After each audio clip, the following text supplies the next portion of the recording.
Good afternoon, everybody. It is so nice to look out and see so many friends and partners. We're so pleased that you're all here with us today. Thank you to Secretary Blinken and Secretary Bunch for honoring this occasion with your presence here. We're so pleased. This MOU signing is a bit of a full circle moment here.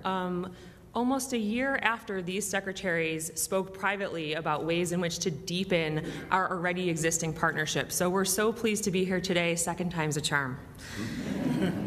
I also want to recognize the incredible collaboration of Smithsonian Director of International Relations, Aviva Rosenthal, and the whole Smithsonian team.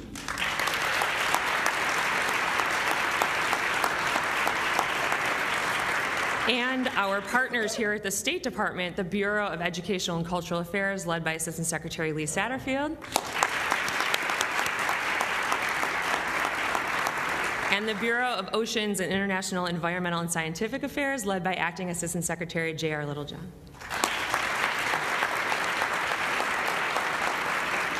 And I would be remiss not to say that our long-standing relationship includes having a senior diplomatic advisor work in the Smithsonian's Office of International Relations. That's been since 2009. So thank you to all the current and former advisors from the State Department that have worked in partnership with our Smithsonian partners. We're so grateful to have your critical connective tissue working day to day to make all of this good work come to life. I will be quick, but I will just say that I am so energized that today's MOU will further formalize and advance so much of the terrific, consequential work that's already been happening in support of our foreign policy priorities, in particular 3 areas: education, the environment, and cultural preservation. So let me tell you just a little bit about that. First, on education, we are doing great things together. For example, since 2013, more than 55 Fulbright visiting scholars from more than 30 countries have been hosted by the Smithsonian. And this year alone, the Smithsonian hosted 123 Bridge USA J1 visa exchange visitors, which is one of our most popular and accessible work and study-based exchange programs we have. Another example, our Embassy Public Affairs section in Embassy Paris has been working with the Smithsonian for the past several years on an in-depth series of virtual sessions between U.S. and French high school classes. That series now focuses on social and climate justice through the lens of food and nutritional security. It explores important topics such as diversity, equity, and inclusion for sustainable communities. And this fall, Smithsonian announced additional training partnerships with foreign governments related to museum management, loans and exchange, and research projects. On the environment, we are advancing our climate priorities together. For example, in Panama, our public diplomacy section leads a whole-of-mission effort to partner with the Smithsonian's Tropical Research Institute. I might want a job there after this one. And of course, on cultural heritage, preserving culture, art, and history is critical, particularly in places of crisis, a topic we had a chance to talk a little bit about before this signing. Smithsonian has worked very closely with our Bureau of Educational and Cultural Affairs and the Public Diplomacy section at Embassy Kyiv in Ukraine in particular to safeguard Ukrainian cultural heritage. We're very honored to have the Ukrainian Ambassador to the United States here today. Thank you for being here.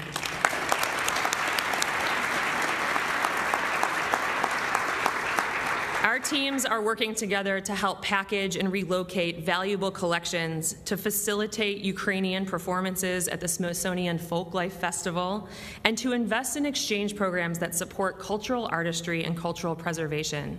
As I was proud to say at an event during UNGA Week in New York about our shared efforts to preserve Ukrainian cultural heritage, it is critical for Ukraine's identity and democracy, and cultural policy is security policy. In that vein, I will just say that not only am I energized but deeply proud of and grateful for the work that Smithsonian and the State Department are doing together through this partnership to promote peace, to promote stability, and to promote our common humanity. Now, it is my great honor to introduce to you Lonnie Bunch, the 14th Secretary of the Smithsonian Institution. As an educator, historian, and founding director of the National Museum of African American History and Culture, and now as a leader of the Smithsonian, Secretary Bunch has helped the world more clearly understand our nation and our shared history. His leadership as secretary and belief in the power of cultural diplomacy has been instrumental in bolstering our work here at the State Department, and we are so proud to have him as a partner. So please welcome Secretary Lonnie Bunch.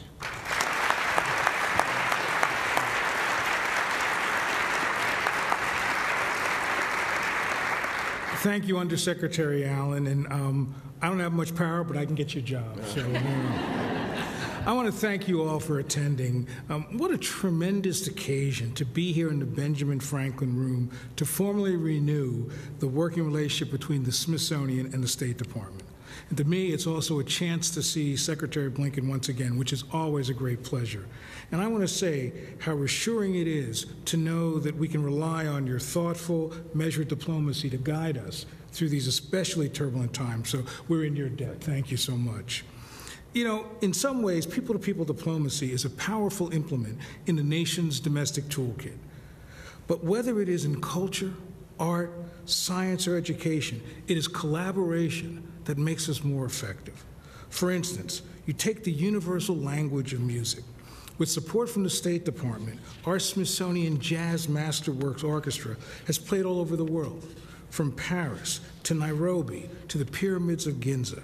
And since 1967, we've brought music from the world around the globe to the Smithsonian, to the National Mall as part of the Folklife Festival.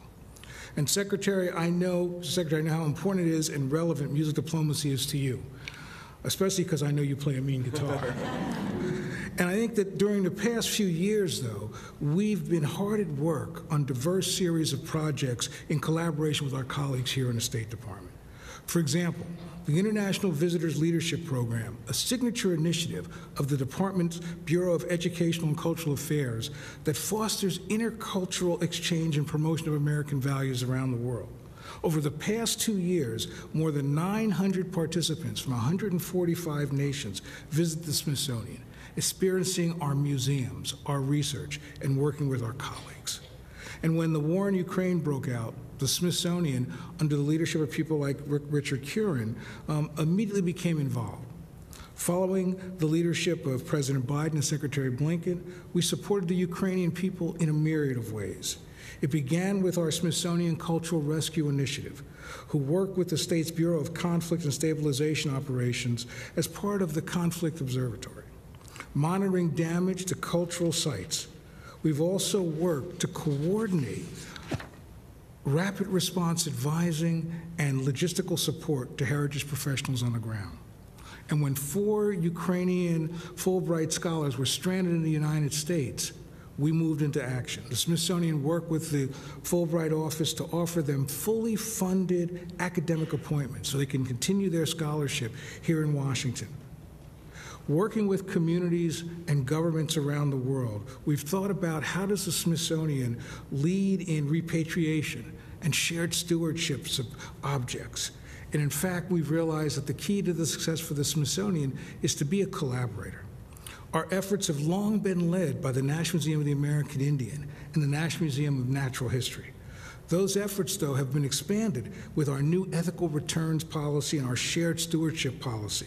This is a renewed commitment to collaboration internationally, to make sure the Smithsonian has the highest moral standards and can make sure that the work we do matters and makes everybody better. In some ways, international cooperation and the State Department's expertise were vital in our efforts to tell the unvarnished truth about the transatlantic slave trade. The National Museum of African American History and Culture, a place I kind of care about, we really created a collaborative slave wrecks project that helped recover remnants of a slave ship off the coast of Cape Town. But it's also allowed us to bring a human face to an abstract tragedy. And the international work that we've done with the Slave Wrecks Project has stretched from St. Croix to Senegal, from Brazil to Mozambique.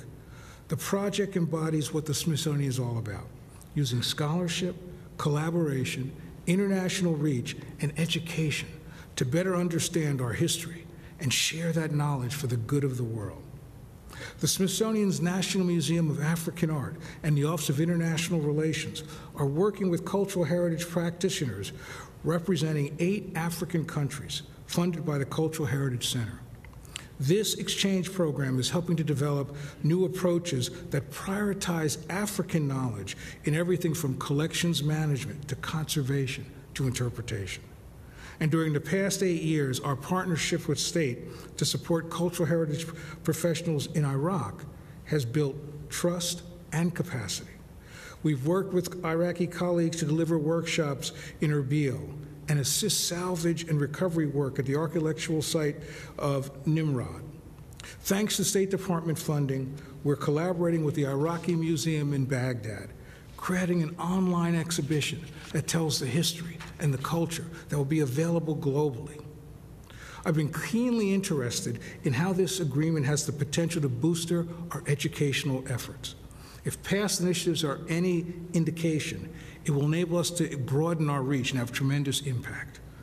Our Office of International Relations and the Smithsonian Science Education Center work with the U.S. Embassy in Paris to connect nearly 2,000 students in France, in the French overseas territories, in the United States, using 2 Smithsonian curriculum guides about sustainable communities and biodiversity. Students designed their own community actions in response to the program. Efforts like this are crucial because they remind us that there is nothing more powerful than a younger generation seizing leadership in issues that are crucially important. And I'm thrilled to really say this program is now in its 3rd year. But working with the State Department has also expanded the reach of our scientific research, particularly important as we strive to meet the rising challenges of climate change and global biodiversity loss. Smithsonian leadership and scientists like our own Dr. Ellen Stofan, where are you, Ellen? There you are. They've joined with U.S. delegations at major global convening, including most recently COP28 in Dubai. It's crucially important for us to think about how none of these accomplishments, none of these efforts would have been possible without the State Department's leadership and excellent working relationship strengthened by the work of Eva Rosenthal and her talented team in the Office of International Affairs. Ultimately, we're here today because the Smithsonian can better serve the public, whether in D.C. or in the United States or globally, when we don't do it alone. The Smithsonian is this amazing complex of education, of museums, of research, dedicated to the increase and diffusion of knowledge. But unleashing that full potential to do good in the world requires that we work with universities, nonprofits, communities, and governments. And the State Department has made all of that possible. So I am excited to see the impact this collaboration will have on the world. And I'm grateful to Secretary Blinken and the State Department as important partners in this endeavor. And now it is my pleasure to welcome my friend, the U.S. Secretary of State, Tony Blinken.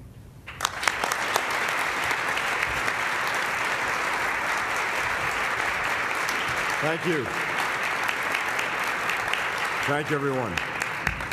And as Undersecretary Allen said, it's so wonderful to see everyone together in this room, slightly delayed, but we're here. And welcome to the State Department. Welcome to the Benjamin Franklin Room. You can see Franklin looking down upon us. Always an inspiration. America's first diplomat, signed and negotiated our first treaty, charted the Gulf Stream, pioneered electricity, gave us our ethos of self-government. Virtually none of these things did he do while sober. So I find him to be a genuine inspiration every day in our activities. Secretary Bunch, Lonnie, thank you. Thank you not just for today, but thank you for truly visionary leadership of one of our national treasures, the Smithsonian, and all you've done throughout a remarkable career to make our public memory more inclusive. It's hard to think of anyone who already has the extraordinary lasting legacy that Lonnie has produced. We feel it and live it every single day, those of us who are fortunate enough to live in this community, but Americans from across the country have the benefit of it when they travel here. It's just an incredibly powerful thing. And Liz, to you, to your incredible team in public diplomacy, many joining us from across the department today, thank you for the work that's brought us here to this day. At home and abroad, this team is leading extraordinary work to help people bridge divides, to try to help each person see the world through someone else's eyes, and fundamentally, to recognize our common humanity. One of the things that I see again and again around the world is that the single biggest poison that we have to deal with is dehumanization. When that happens, it's very, very difficult to make progress on any of the things we care about.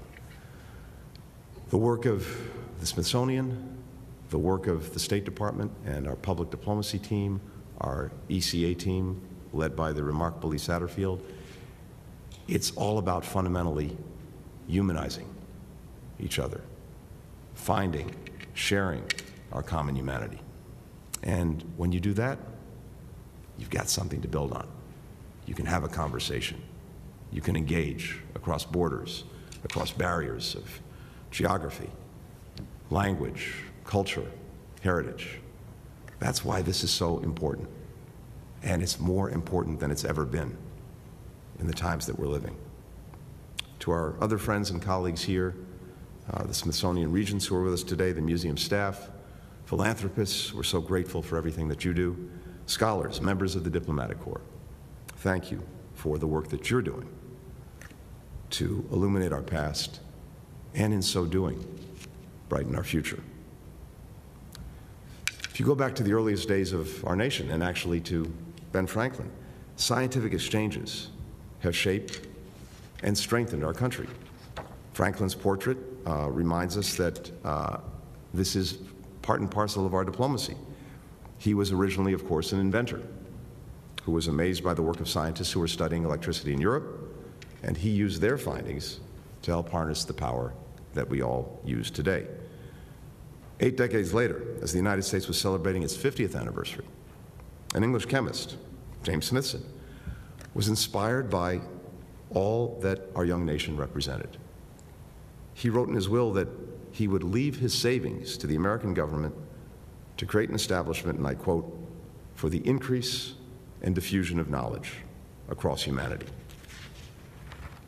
Smithson believed that everything in life should be examined. Minerals found deep in the earth, the chemistry of volcanoes, something very relevant today if you're in Iceland, snake venom. He even tried to find the scientifically optimal method of brewing a cup of coffee. And by the way, Lonnie, I need to go to the Smithsonian to see if the papers are there on that, because I'd really benefit from that every single day, too. Smithson also believed that every scientific discovery, no matter how small, was worth sharing, because he knew that one person's observation could lead to another's revelation and benefit people around the world.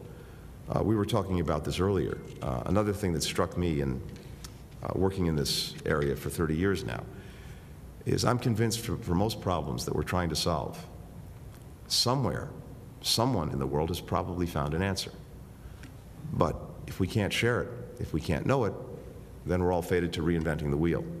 The power of these connections is something that I've seen time and time again. So this was the fundamental idea at the heart of the organization that he imagined and named the Smithsonian Institution. So here we are nearly 200 years later, and the United States has grown his legacy of scientific exchange exponentially and expanded it to include countless other fields: art, history, cultural heritage, education. Today, and I see this every day, international collaboration is more important than it's ever been, because the biggest challenges of our era, the challenges that Americans have to face, from the warming of our planet to democratic backsliding, they don't stop at anyone's national borders. But time and again, I've also seen that for nearly any given problem, as I said, somewhere someone has the beginnings, at least, of a solution. By bringing together experts, scientists, historians, educators, artists, researchers from all across the globe, we're swapping solutions, we're developing new ones, and we share what we learn with people around the world. That's why for years, the State Department and the Smithsonian have joined forces to try to facilitate exactly these kinds of exchanges.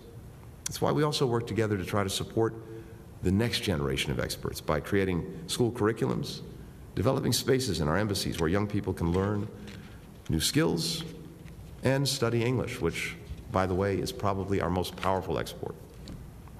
Today, we get to celebrate something. We celebrate the next step in a partnership with the Memorandum of Understanding that Lonnie and I will sign in a few minutes that sets out our common vision for the next 5 years. And we start with 4 new initiatives that I just want to briefly touch on. First, the State Department is opening up its Embassy Science Fellows program to Smithsonian scientists so that they can travel the world, share their expertise, whether they're helping to protect marine ecosystems or training local officials how to prevent disease outbreaks. And I want to pause here for a second because there's something else that's very powerful in what the Smithsonian does as it's engaging around the world. It's sharing knowledge, it's transferring knowledge, it's transferring skills.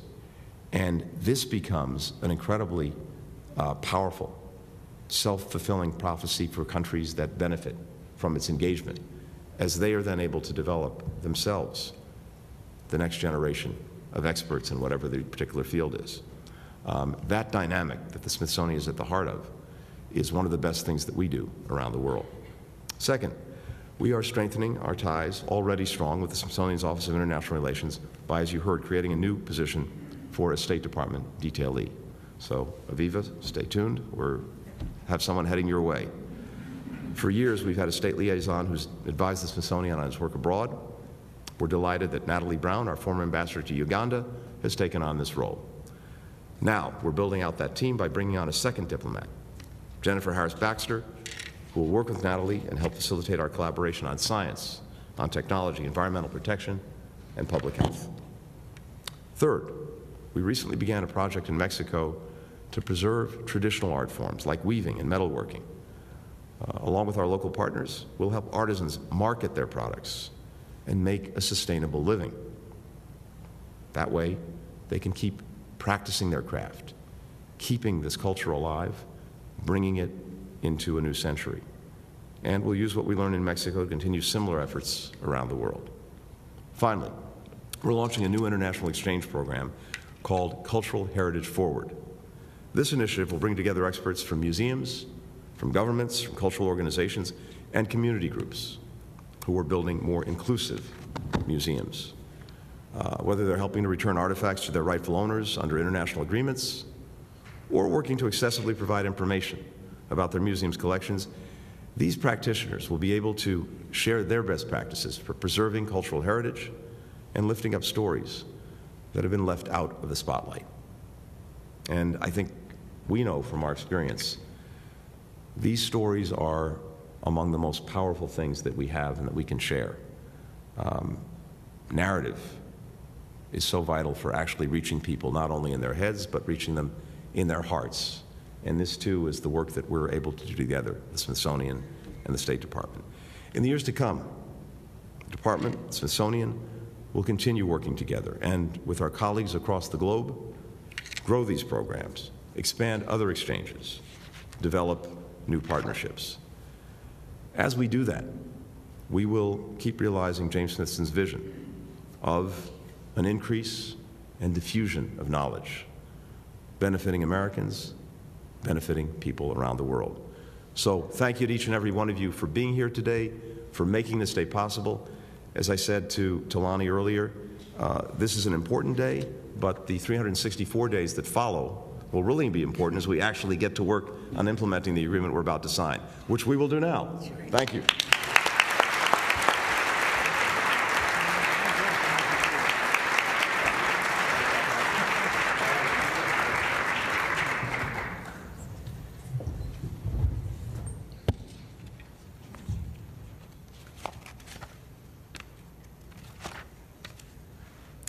This Memorandum of Understanding between the State Department and Smithsonian includes new collaborations in science and research and will expand art, educational, cultural, and scientific exchanges.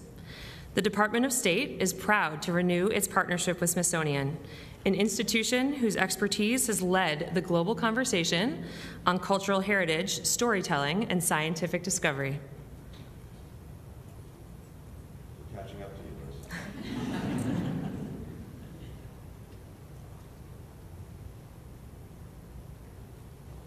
Please join me in a round of applause.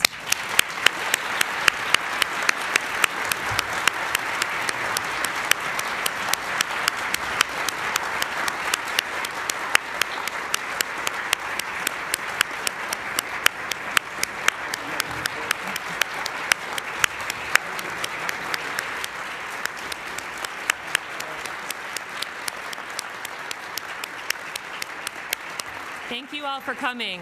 We look forward to working together. Thank you.